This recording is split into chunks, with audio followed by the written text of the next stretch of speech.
بسم اللہ الرحمن الرحیم۔ اسباب ہجرت سے سفر ہجرت کے آغاز تک، جیسا کہ پہلے یہ بات گزر چکی ہے کہ حج پر آنے والے افراد سے عموماً آپ صلی اللہ علیہ وسلم منی میں جمرہ عقبہ کی طرف جو ایک گھاٹی تھی وہاں ملاقاتیں کرتے، اور جو افراد مسلمان ہو جاتے ان سے توحید و نیک اعمال پر دوام و بد اعمال سے اجتناب پر بیعت یعنی وعدہ لیتے۔ اس سلسلے کی باقاعدہ ابتدائے نبوت کی 11ویں سال ہوئی۔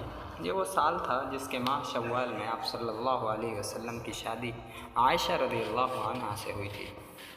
اسی سال ذو الحجہ کے مہینے میں جب مکے سے قریباً 450 کلومیٹر دور کھجوروں کی بستی یثرب سے کچھ لوگ حج کرنے آئے ہوئے تھے، آپ صلی اللہ علیہ وسلم نے انہیں اسلام کی دعوت دی اور 6 افراد نے اسے قبول کر لیا۔ ان نیک سیرت افراد نے اپنے علاقے میں جا کر نبی پاک صلی اللہ علیہ وسلم کی باتیں بتائیں تو کئی لوگ مسلمان ہو گئے۔ اس کے بعد واقعہ معراج پیش آیا جس کی تفصیلات بیان کی جا چکی ہیں۔ بیعت عقبہ اولیٰ۔ ان لوگوں کی تبلیغ کا اثر یہ ہوا کہ اگلے سال یعنی نبوت کے 12ویں سال ذو الحجہ میں حج کے موقع پر آپ صلی اللہ علیہ وسلم کے پاس مزید کچھ لوگوں نے آ کر بیعت کی۔ اس بار ان کی تعداد 12 تھی، 5 پرانے والے اور 7 نئے۔ چونکہ یہ بیعت جسے وعدہ بھی کہا جا سکتا ہے وہ منی میں جمرہ عقبہ جسے حج کے دنوں میں کنکریاں ماری جاتی ہیں کے قریب ایک گھاٹی میں لی گئی تھی، اس لیے اسے بیعت عقبہ اولیٰ کہا جاتا ہے۔ بیعت عقبہ ثانیہ۔ ان لوگوں نے بھی واپس جا کر خوب محنت سے اسلام کی تبلیغ کی اور اس کا نتیجہ یہ نکالا کہ اگلے سال یعنی نبوت کے 13ویں سال وہاں سے 75 افراد جن میں 72 مرد اور 3 عورتیں شامل تھیں نے آ کر اسی جگہ پر ذو الحجہ میں بیعت کی۔ اسی وجہ سے اسے بیعت عقبہ ثانیہ کہا جاتا ہے۔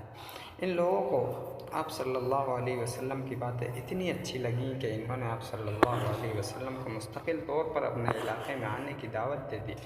یہ بہت ہی اہم اور حساس بات تھی، کیونکہ جس علاقے میں آپ صلی اللہ علیہ وسلم کی پیدائش ہوئی، جہاں جوان ہوئے، شادیاں ہوئیں، اولادیں ہوئیں، رشتہ داریاں تھیں، اس علاقے کو آپ صلی اللہ علیہ وسلم نے اتنی تکلیفیں سہنے کے باوجود نہیں چھوڑا، اب چند افراد کے بلانے پر ہمیشہ کے لیے کیسے چھوڑ دیتے؟ جب انہوں نے اس بات کا وعدہ کیا کہ نمبر 1 ہر حال میں وہ بات سنیں گے، 2 تنگی و خوشحالی میں مال خرچ کریں گے، نیکی کا حکم دیں گے اور برائی سے روکیں گے، اللہ کے راستے میں کسی ملامت کی پرواہ نہ کریں گے، اور جب آپ صلی اللہ علیہ وسلم ان کے پاس آ جائیں گے تو ان کی مدد کریں گے اور ایسے حفاظت کریں گے جیسے کہ اپنی اور اپنے بچوں کی کرتے ہیں، تو آپ صلی اللہ علیہ وسلم نے انہیں جنت کی خوشخبری سنائی۔ یہی اس بیعت کی یعنی وعدے کی شکلیں تھیں۔ اسباب ہجرت۔ قریش اب بہت ہی زیادہ تنگ پڑ چکے تھے، بات بات پر لڑتے جھگڑتے۔ مسلمان اس رویے سے بہت پریشان تھے۔ نبی کریم صلی اللہ علیہ وسلم نے انہیں مدینہ کی طرف ہجرت کی اجازت دے دی۔ بہت سے مسلمان ہجرت کر کے مدینہ جا چکے تھے۔ کفار اس بات پر بھی غصے میں تھے کہ ان کے ہاتھ سے مسلمان بچ بچ کر مدینہ جا رہے ہیں۔ آخرکار انہوں نے حضرت محمد صلی اللہ علیہ وسلم کو راستے سے ہٹانے کا فیصلہ کر لیا۔ دوسرے لفظوں میں یوں کہیے کہ شہید کرنے کا منصوبہ بنایا۔ اس کام کے لیے انہوں نے چند نوجوانوں کو تیار کیا اور ایک رات آپ صلی اللہ علیہ وسلم کے گھر کا محاصرہ کیا۔ دوسری طرف ایسا آپ صلی اللہ علیہ وسلم کو آپ کے رب نے وحی کے ذریعے ان کے گندے منصوبے کی خبر دی۔ جس رات کفار نے آپ صلی اللہ علیہ وسلم کو شہید کرنے کے لیے گھر کے ارد گرد گھیرا ڈالا ہوا تھا، اسی رات آپ صلی اللہ علیہ وسلم نے ہجرت کے لیے نکلنے سے پہلے حضرت علی رضی اللہ عنہ کو حکم دیا کہ کفار کی امانتیں ان کے مالکوں کو لوٹا دینا۔ اسلام میں امانت کی اہمیت۔ کوئی بندہ جب کوئی چیز کسی دوسرے کے پاس رکھواتا ہے اور طلب کرنے پر وہ اسی طرح واپس کر دی جاتی ہے تو اسے امانت کہتے ہیں۔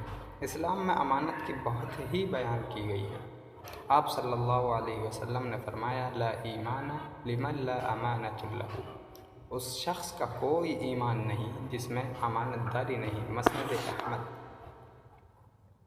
منافق جو جہنم کے سب سے نچلے درجے میں ہوں گے ان کی عادتیں بیان کرتے ہوئے نبی کریم صلی اللہ علیہ وسلم نے فرمایا کہ منافق کی 3 نشانیاں ہیں۔ جب بات کرتا ہے تو جھوٹ بولتا ہے، جب وعدہ کرتا ہے تو خیانت کرتا ہے، اور جب امانت رکھوائی جاتی ہے تو خیانت کرتا ہے۔ ہمارے یہاں کسی سے کوئی لڑائی جھگڑا ہو جائے اور اس کی کوئی چیز ہمارے پاس ہو تو سب سے پہلے ہم یہی کہتے ہیں، ہمت ہے تو اب اپنی چیز لے کر دکھا۔ قربان جائیں نبی پاک صلی اللہ علیہ وسلم پر، جنہیں قتل کرنے کے لیے باہر کھڑے ہیں اور آپ صلی اللہ علیہ وسلم ان کی امانتیں واپس کرنے کا حکم دے رہے ہیں۔ اللہ پاک ہمیں بھی اپنے نبی پاک صلی اللہ علیہ وسلم جیسی ہی اچھی عادتیں اپنانے کی توفیق عطا فرمائے، آمین۔ جب باہر نکلنے لگے تو اللہ پاک کے حکم سے ایک مٹھی ریت و چھوٹی کنکریوں کو لے کر ان شہید کرنے والوں کے لیے آنے والے افراد کے سروں میں پھینکی، اور یہ آیت وجعلنا من بین ایدیہم سدا ومن خلفہم سدا فاغشیناہم فہم لا یبصرون، اور ہم نے ان کے آگے سے ایک دیوار کر دی اور ان کے پیچھے سے ایک دیوار، پھر ہم نے انہیں ڈھانپ دیا تو وہ نہیں دیکھے تھے۔ پڑھتے ہوئے ان کے سامنے سے نکل گئے اور اللہ پاک کے حکم سے انہیں آپ صلی اللہ علیہ وسلم نظر ہی نہ آئے۔ راستے میں حضرت ابو بکر صدیق رضی اللہ عنہ کو ساتھ لیا اور مدینے کی طرف چل پڑے۔ کفار کو جب پتہ چلا کہ نبی کریم صلی اللہ علیہ وسلم نکل گئے ہیں تو دانت پیسنے لگے، ہر طرف بندے دوڑائے۔ انہیں اندازہ تھا کہ آپ صلی اللہ علیہ وسلم مدینے کی طرف ہی ہجرت کریں گے، لہذا مدینے جانے والے تمام راستوں پر 3 دن تک آپ صلی اللہ علیہ وسلم ڈھونڈتے رہے۔ آپ صلی اللہ علیہ وسلم انہیں ملتے کیسے؟ آپ صلی اللہ علیہ وسلم تو مدینے کی طرف جانے والے راستے پر جانے کی بجائے پہلے بالکل الٹی طرف ایک پہاڑی کی غار، جسے غار ثور کہا جاتا تھا، میں 3 دن تک رہے۔ جب وہ ڈھونڈ کر تھک گئے تو ان میں سے چند افراد اس پہاڑی پر بھی چڑھے کہ شاید آپ صلی اللہ علیہ وسلم نظر آ جائیں۔ جب وہ غار کے قریب پہنچے تو ابو بکر صدیق رضی اللہ عنہ پریشان ہوئے کہ کہیں ان کی نظر آپ صلی اللہ علیہ وسلم پر نہ پڑ جائے، تو آپ صلی اللہ علیہ وسلم نے فرمایا کہ لا تحزن ان اللہ معنا، گھبرانا نہیں، بلا شبہ اللہ ہمارے ساتھ ہے۔ اللہ پاک ہمیں بھی ایسا ایمان و توکل نصیب فرمایا کہ ہم بھی ہر وقت اس خیال میں رہے کہ اللہ پاک ہمیں دیکھ رہا ہے، ہماری باتیں سن رہا ہے۔ جب وہ ناکام ہو گئے تو واپس گھروں چلے گئے۔ لوگوں کو لالچ دینے لگے کہ اگر کوئی حضرت محمد صلی اللہ علیہ وسلم کے متعلق بتائے گا تو اسے بہت زیادہ انعام دیا جائے گا۔ کئی لوگوں نے اس لالچ میں کئی دن تک آپ صلی اللہ علیہ وسلم کی تلاش جاری رکھی، مگر جس کی حفاظت اللہ پاک کرے اسے کوئی بھی تکلف نہیں آ سکتی۔